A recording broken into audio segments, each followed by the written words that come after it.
today, I want to just quickly remind everyone, anyone who was missing last week, by the way? Just a quick question. Was anyone absent last week? Miguel, okay.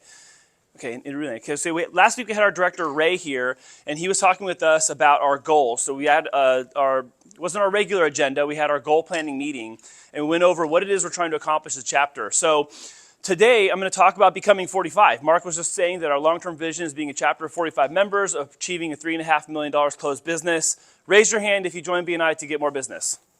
Okay, everybody at some point says, I'm looking to grow my business, I'm looking for more business, I'm looking to scale, I'm looking to get qualified referrals, or some version of that.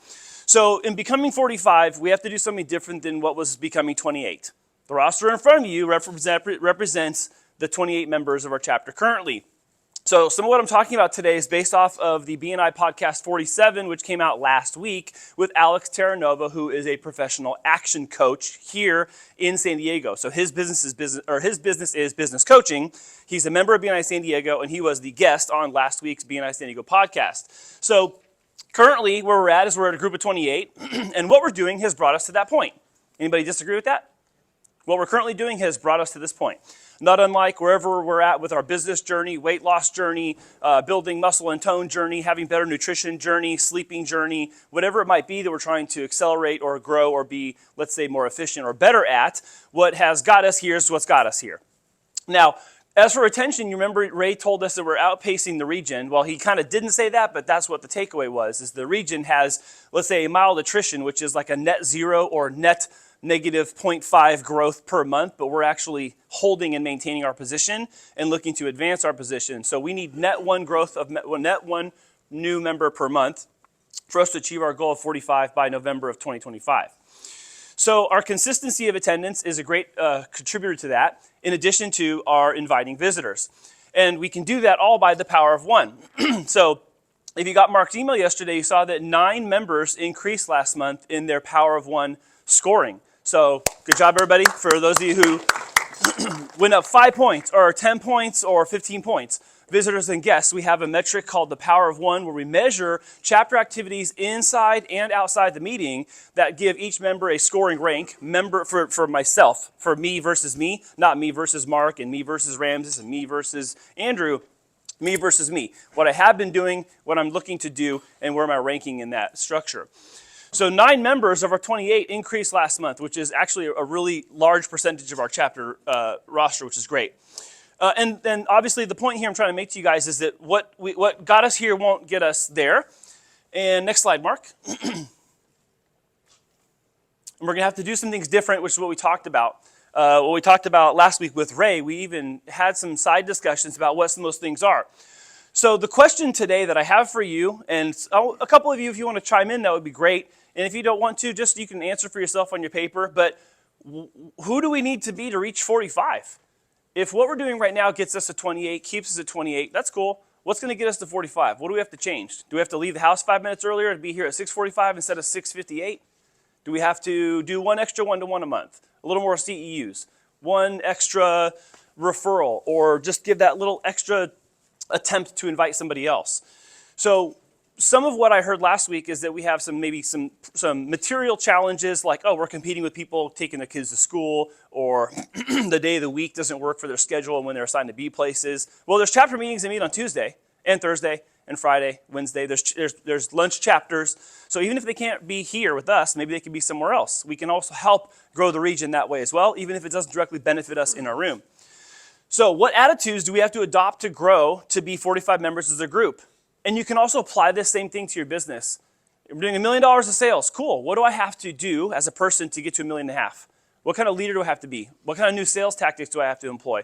What kind of new clients do I need to have? How much retention activity to my current clients do I have to apply? So does anybody want to name a few? Or just one for yourself? What kind of attitude do we have to adopt to grow to be 45 members as a group? There's no wrong answers. Just what is your personal opinion about what we have to do to grow to 45? What's that? Say it louder. Flexibility. Flexibility in what way? Well, being able to be flexible with clients, be able to flex with your schedule, and not be so, I'm this way. I'm very hard-headed and very set in my ways, but being able to be flexible and change different ways you do stuff and able to see new ways to grow. Great. Okay. All right. So flexibility. Anybody else? Yes, Sky. One or two guests. So just Bring 1 to 2 people per month for yourself, your own personal accountability. Okay? Anything else? Discipline. What's that? Discipline. Discipline. Discipline of what? And, follow the structure of how we run our chapter, follow the structure of what we need to do. So that mentality that this is the focus that we need to maintain. Yeah. So Nuri, how many offices do you run now? No, there's context here. Right. We did not plan this, but Nuri, tell everybody how many offices do you have? 4. How many employees do you have? During tax season? During tax season, yes. At peak season? Peak season, about 29. About 29. Okay. So what you're saying is following the system also helps in your business, right? With your 4 offices and your 29 peak tax season, when everyone's being late and doing extensions, all that.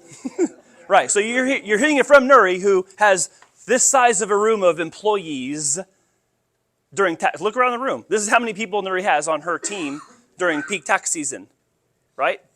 So following the system. I'm asking you, as I'm asking myself, to confront the reasons that we're reluctant to grow. I know growth's going to help you here. You don't have to tell me or raise your hand that it would help you. It's going to help me too.